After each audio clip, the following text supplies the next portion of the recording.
Today we will discuss test 8 paper, okay, which was on ethics, integrity and aptitude.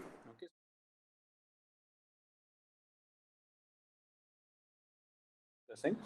Fine. So I will take up the discussion, okay, in a while. But before that, let me tell you what is expected from this ethics, integrity and aptitude, especially in your KPSC exam. Okay, KPSC exam, a little bit different from UPSC, the way you have to write ethics, integrity and aptitude. See, one thing is there were this paper was there were two examination that was conducted with ethics, integrity and aptitude. None of the time they had asked case study. Okay, but since there is mention of case study in your syllabus, okay, so case study also needs to be prepared. Okay, anyway, so that is one thing that you have to keep in mind. Keep it open. You may get case study or you may not get case study. For you have to be prepared for both of them. Second is most of the questions, okay, most of the questions around 70% or more, okay. So in the last time it was almost 80%.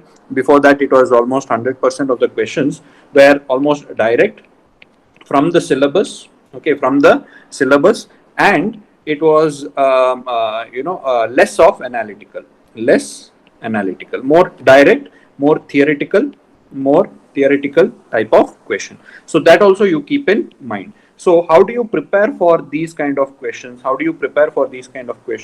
So one, you have to know definitions, okay, from the entire syllabus, whatever words you find. Those who are not attending my ethics class, for the others also I am telling you, whichever book you read, any standard textbook will give you a good definition. So from all the part of the syllabus, you should have a good definition. This will help you either to start your answer, or when they ask directly question, what is integrity, how will it help in civil services. So you should know one definition for all aspect or all words that is mentioned in the syllabus. This is how you have to prepare. So one, you will make a list of all the definition, understand it, okay, but also at the same time have a definition, okay. Then have a broad or general framework, okay, framework on most topics.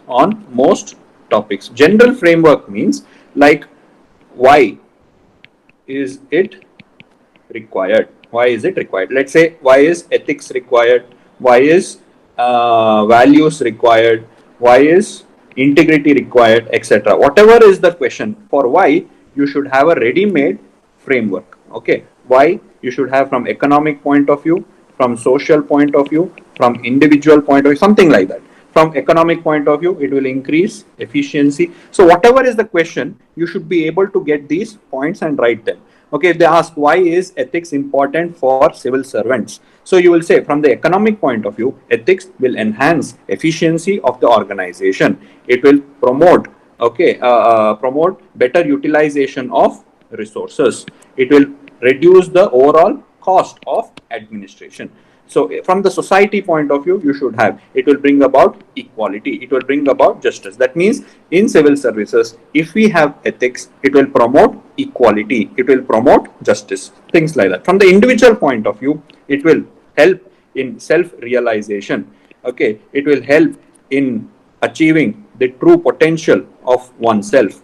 Like this, you should have a general framework on why, how, to establish, how to achieve ethics in civil services, how to achieve ethics in our individual life. Any question on how, you should have a ready-made answer. Is that understood? So whatever is the question, you should have some kind of a ready-made framework. So that is one thing you should prepare on your own. This is your shortcut for getting good marks in ethics, especially in KPSC. So ready-made framework, so that you will not have to think, okay. At least 4 to 5 questions can be answered by this framework, okay. So you will make a list of definition, a general framework, okay, why is it necessary, how to inculcate it, and some reforms like ARC committee report, Nolan committee of UK, okay. You will find it in all standard textbooks. You will find it. You should have some ready-made words, okay, that are used from ARC, Nolan committee, or any other standard committees, etc. Then you should also have a list of laws, okay, dealing with ethical issues. on ethical issues, like for example, corporate social responsibility or companies law, Companies Act, which provides for CSR, right to information, okay,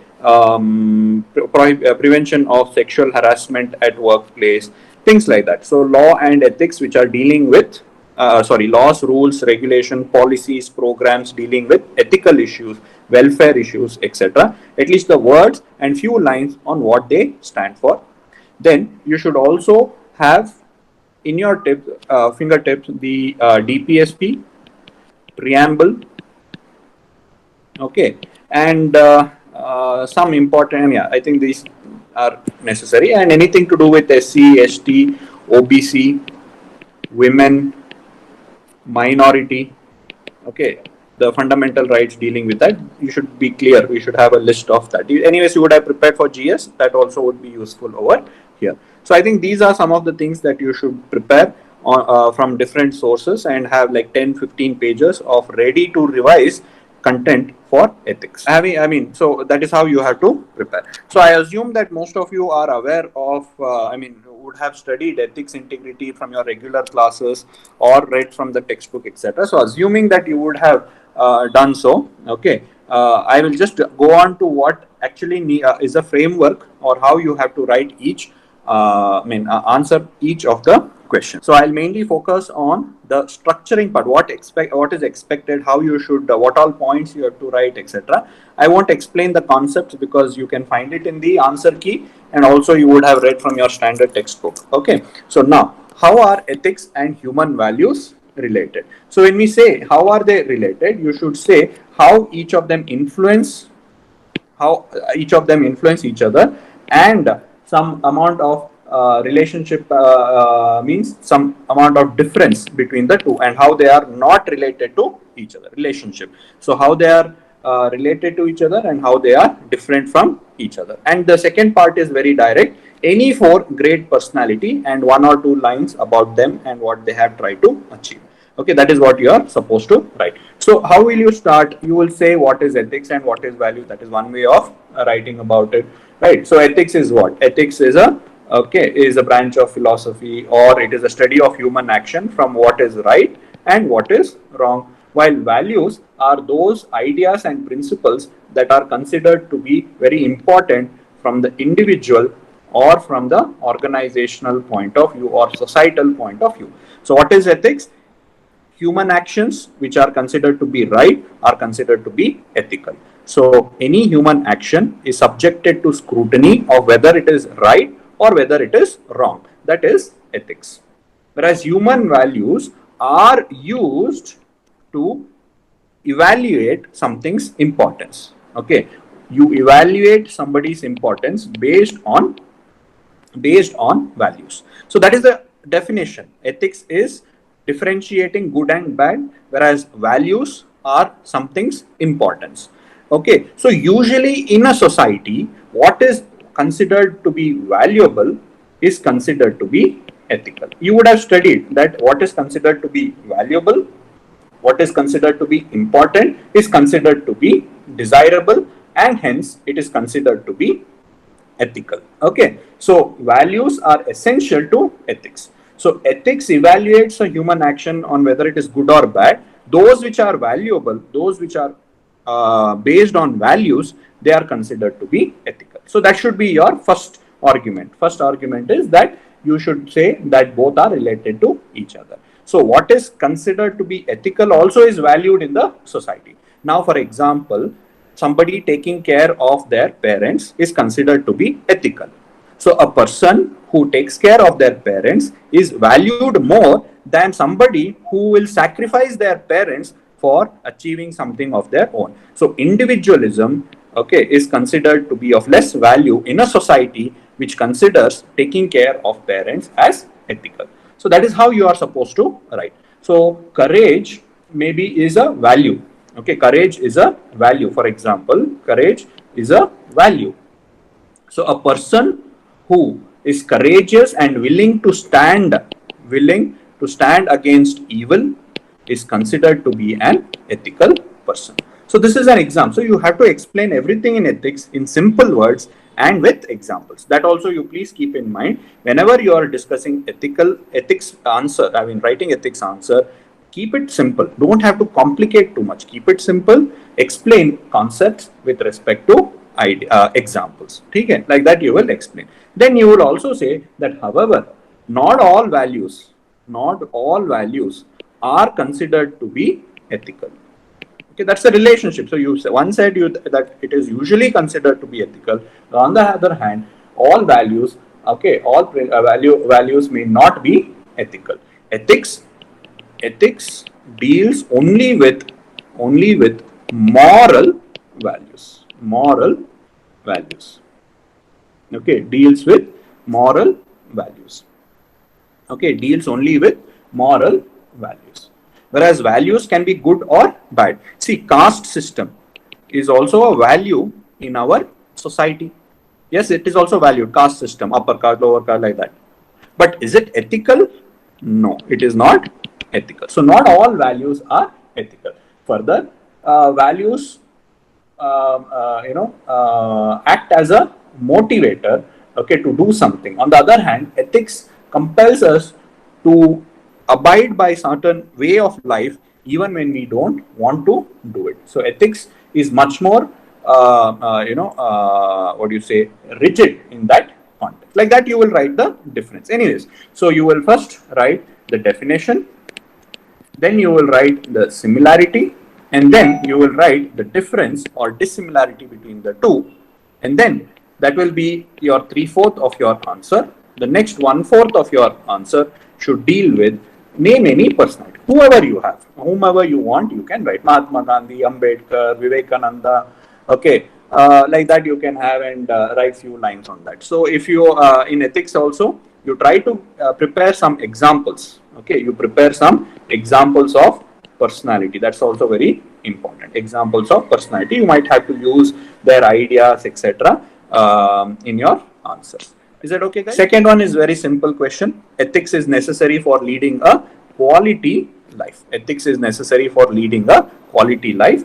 Discuss. See, don't think that discuss means you should write that no, ethics is not necessary for quality life. No, that is not what is expected out of you when the discuss question is asked. Usually students think that when you say discuss, you have to write positive and negative. No, you have to write different ideas. Usually it is contrasting. That is what it means.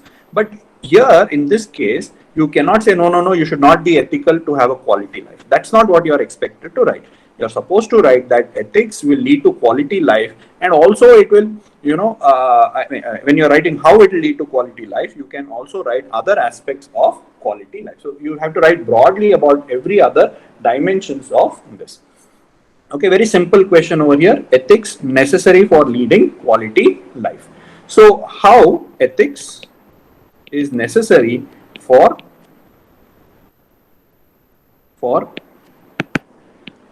quality life, to leading a quality life. How ethics is necessary for leading a quality life. That is what is necessary. So first you can either define what is a quality life, or you can define what is ethics, okay, or what is happiness. So you can say that quality life means an individual who is happy and content is able to achieve to the fullest of his ability. So being ethical will help him to do so in the following manner. And you will write 1, 2, 3, 4. You will write how it leads to quality life. So ideally, you can also divide in social life how it will lead to quality. Okay, then in economic life how, in professional life how it will lead to quality. All like that you can explain. Okay, when a person is ethical, he earns respect, and respect will lead to happiness. In economy means if he is ethical, he will be able to achieve his fullest. Okay, he will be able to contribute, he will be efficient, he will be earning lot of money, etc. This will lead to better quality of life. Similarly, in profession, everybody will trust him, he will have the leadership quality, he will be able to promote himself within the organization. Things like that can be made in professional life, and thus he will achieve professional satisfaction also. So like that you can write under different dimensions. So each paragraph you can take up one idea and explain about it. In the next paragraph, you can take another idea and explain about it. So like that you can write. It's a very simple question, but in every this one you can give an example. For example, an ethical person will be loved by his subordinates. They will work with him as a team and helps to achieve the objectives. So he will be an achiever, and therefore this is an essential aspect of quality of life. Things like that. Okay.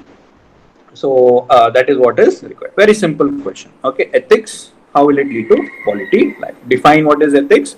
Okay, or you can define what is a quality life and what according to you is a quality life. That can be your definition. You can quote certain theorists, like see for example, Aristotle defines human happiness as being not just pleasure but also with with good quality, something like that. So you can use certain theorists to also explain. Okay, so that is ethics leading to quality life. Next, the third question. Okay, third question is talking about the relationship between business and ethics. It is often said that business and ethics do not go together.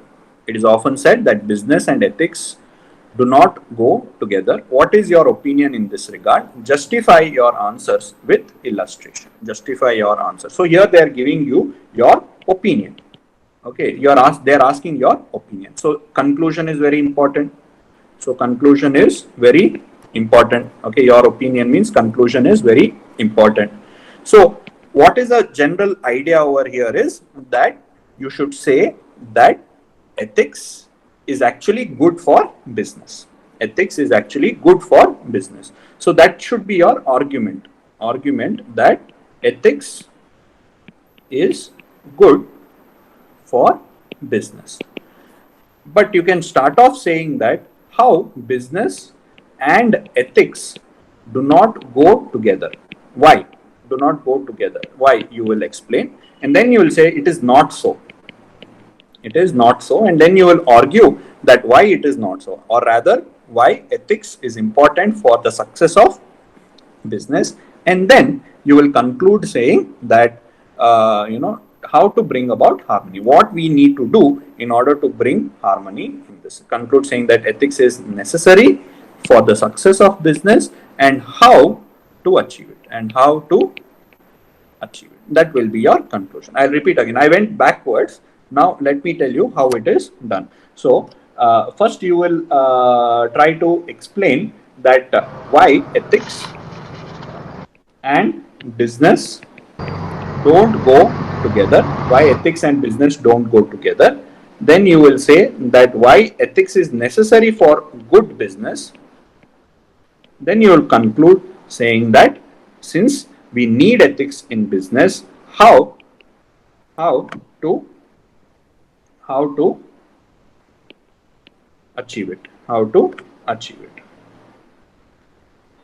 Is that okay, guys? So this is what you have to write. Now let's come into the content, little bit about the content part of it. Why business and ethics are considered not to go together, because one is ethics is considered to be expensive.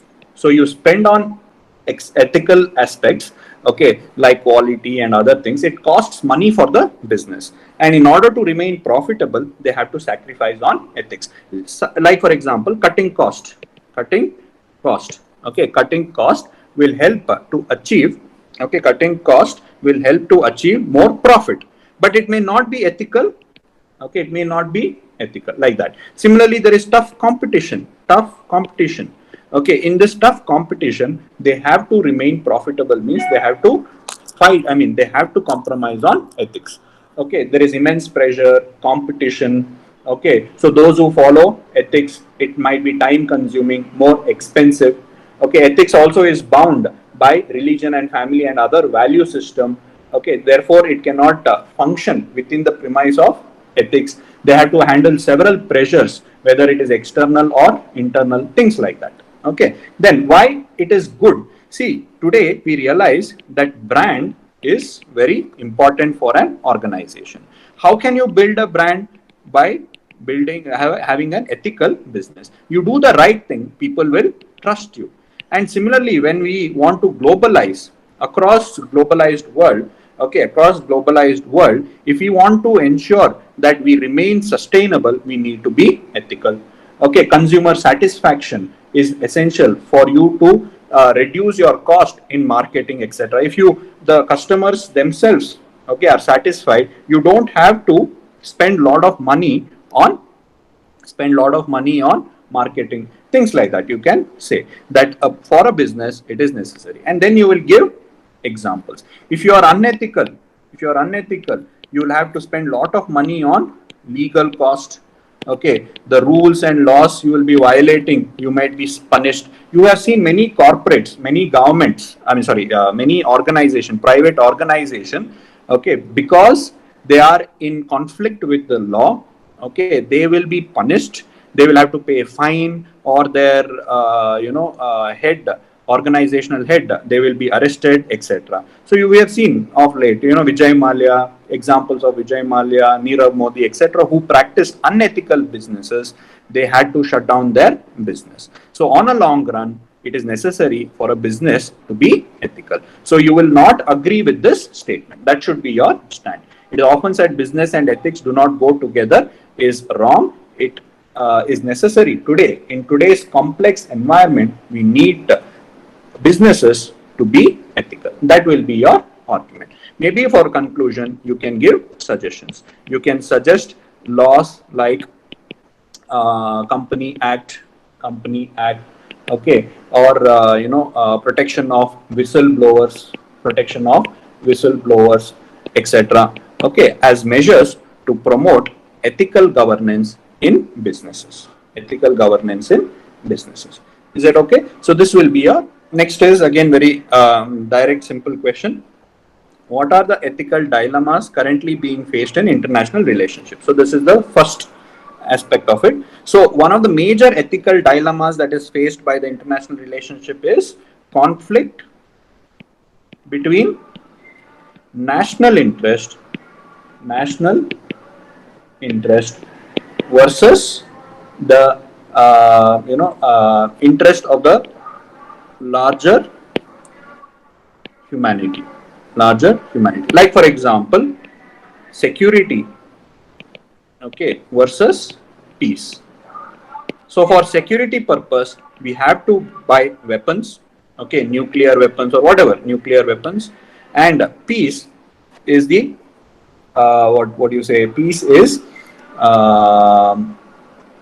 for the larger good of humanity. So this is a major ethical dilemma that is being faced in international relationship. The major issue is how do you compromise the interests of the nation, and how do you bring it in relationship with the universal value? How do you try to integrate and synergize both of them? That is the dilemma that we face. Okay, because most of our decisions that we take are based on the national interest, but at the same time, some of these are based on universal values. See, for example, okay, non-alignment movement versus we aligning with Russia in the 1970s, okay, or aligning with the Western countries today. That is the dilemma. Similarly, we want to remain neutral, but at the same time, we have to be aligned to protect our security interest, to protect our national interest. That is the major dilemma that we face in the international relation. So further, there is mutual other ethical dilemmas, other ethical dilemmas are distrust, insecurity. Okay, see, you don't go by the symptoms of it. You don't say that there are border issue, there is water issue, economic issue. So they are the symptoms. Why are they being manifested? They are being manifested because there is dilution of universal ethics. I'll repeat again. See, most of you would have written, some of you have written that border issue, okay, trade war. These are examples. These are not points. What are the points? Conflict between national interest versus universal interest. The other point is that lack of trust. Okay, insecurity, absence of peace, things like that. These are the ethical dilemmas. These are the ethical dilemmas. Further, human right violation. These are ethical dilemmas that we face in international relationship. I hope you are able to appreciate this. Don't go by the symptoms. Border issue, etc., are because of these lack of ethical dilemmas. See, for example, Pakistan, China, they don't have ethical values. Okay, or in their international relation, in diplomacy, they don't follow ethical principles. Okay, see things like they violate the peace. Okay, they lack trust in us, etc. So that is why there is problems. What are the problems? Border issue, trade wars, etc. See, between US and China, what is the ethical dilemma? Lack of trust. Similarly, between US and Russia, what is the ethical dilemma? Lack of trust. What is the issue between India and Pakistan? It is the lack of, it is the importance given to the national interest versus universal principles of humanity. So these are the ethical dilemmas that we face in international relationship. That is manifested by war, by terror attacks, okay, etc. So don't go and write your symptoms. Rather, you should focus on the ethical dilemma. That is what you have to first mention. That is first part of your answer. What is the second part? How is India dealing with such situation using utilitarian theory? So you have to write what is utilitarian theory. So here utilitarian theory is the best action is one that maximizes utility. Okay. So that is what is utilitarianism. How we have adopted this utilitarianism? By trying to bring a synergy between the national interest as well as trying to take the interest of larger good. Okay, see for example, the NAM, okay, that is non-alignment movement, or our Panchashil approach, or no first use. Okay, all these are based on idealism. Okay, but at the same time, we have adopted utilitarianism, that is maximum benefit, by aligning with US, with Japan, with Australia, and we have given up this NAM as a principle because we are going to get greater benefit. So we have adopted utilitarianism to a larger extent, compromising on certain idealism. Okay, for the better interest, for the larger interest of our country. That is how you should explain. Okay, so we have utilitarianism as one of the principle of our international policy, and you can give example. Okay. Similarly, with Pakistan also, we are trying to use force. To prevent terror attacks from Pakistan. This is going to benefit large number of people, right? So that is our utilitarian principle.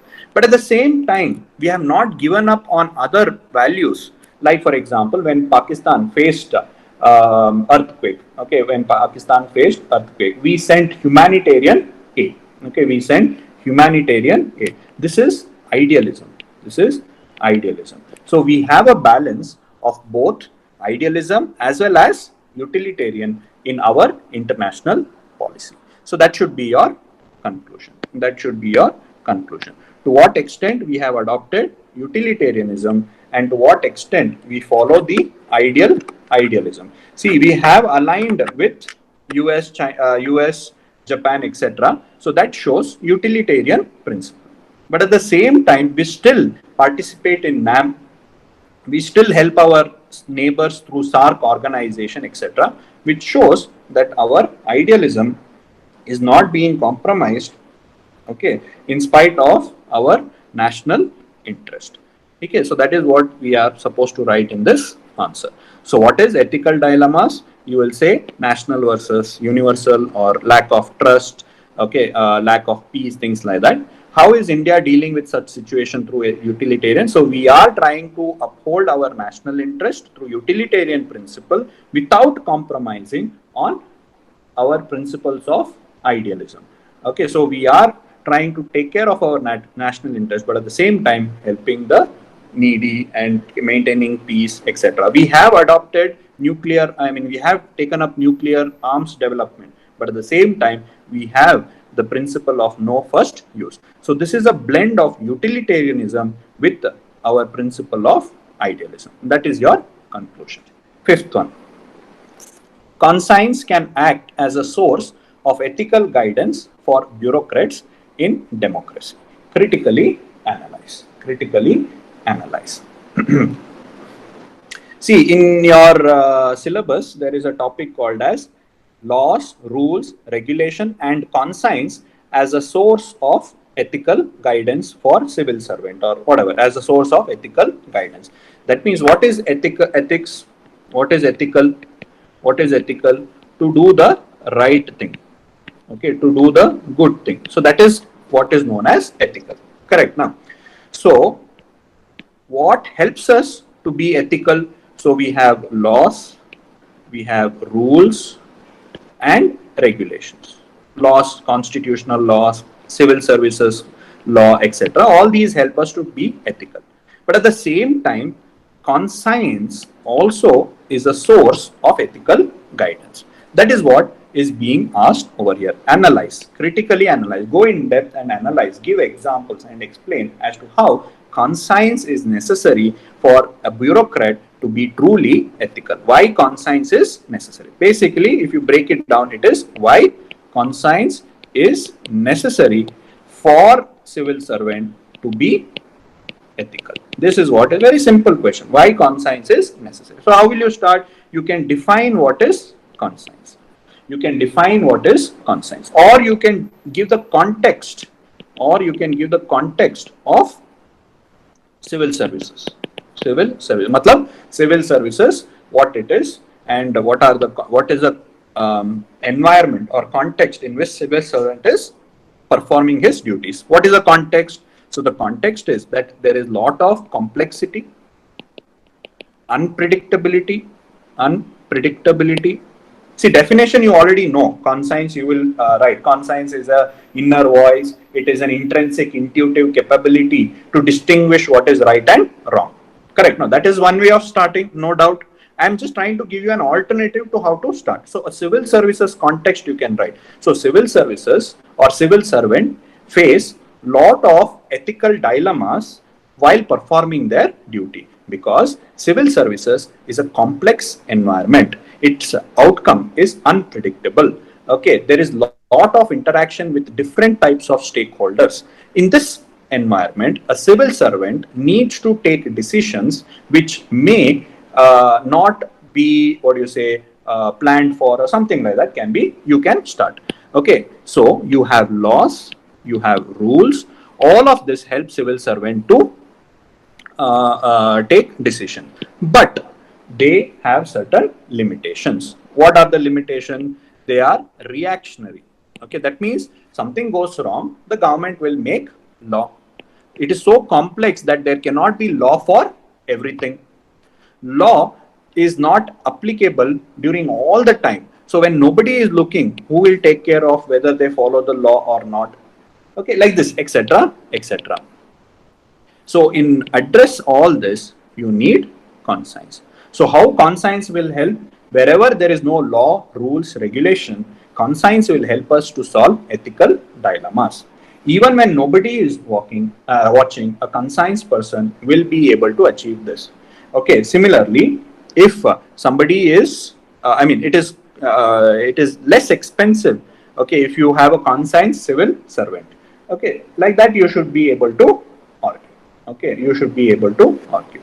Okay, so that is either you start with a definition or you give your context. If you want to keep it very simple, you define what is conscience. You define what is conscience and how it is source of ethical guidance. Source of ethical guidance. 1, 2, 3, 4 you will do, and you will give your examples. You will give your example. See, for example, like a civil servant who has his conscience which is strong, he will expose any kind of corruption that is taking place in his organization. Correct? So that is what is conscience is necessary for example. Similarly, when there is a conflict of interest between private and public matter, a conscience individual will be able to handle it. If a person does not have conscience, then he may be biased. He may be biased. All these points has to be mentioned. Okay. Further, it also helps him to take emotionally intelligent decisions, because there are so much complexity, so much diversity in the kind of job that they perform. So in case if there is any kind of conflict, he can take decision without any bias. Okay, he will be able to deal with ethical dilemmas in much more effective manner, etc. Okay, can be written. Okay, and for conclusion, okay, you can give how conscience can be developed. How conscience can be developed. Okay, so this is what you are supposed to write. If we need to increase women workforce in India, we need to ensure ethical work environment. So this is dealing with the topic on work environment. I mean ethical work environment. Okay, or work culture, and work ethos. Right. So there is a topic in your syllabus called as work culture. The question is asked from that. So here we are specifically asking how women workforce can be increased if we provide an ethical work environment. So let's say, how do you start this answer? You start this answer by, obviously, I mean, you can simply, if you don't know how to start an answer, you obviously start with a definition. So let's say, what is ethical work environment? You will define. You will define what is a ethical work environment. What is an ethical work environment? Where everybody is treated equally, everybody is rewarded on the basis of merit. Okay, there is safety and security for all. Individuals are happy to come and work in the office, etc. Those are ethical work environment. You can define it like that. Or you can give the context. What is the context here? You can give some data to show how much is the women participation in labor. What is the participation of women in labor? So you can say that in spite of India being one of the largest growing economy in the world, still around 20% only of women participate in there is labor participation.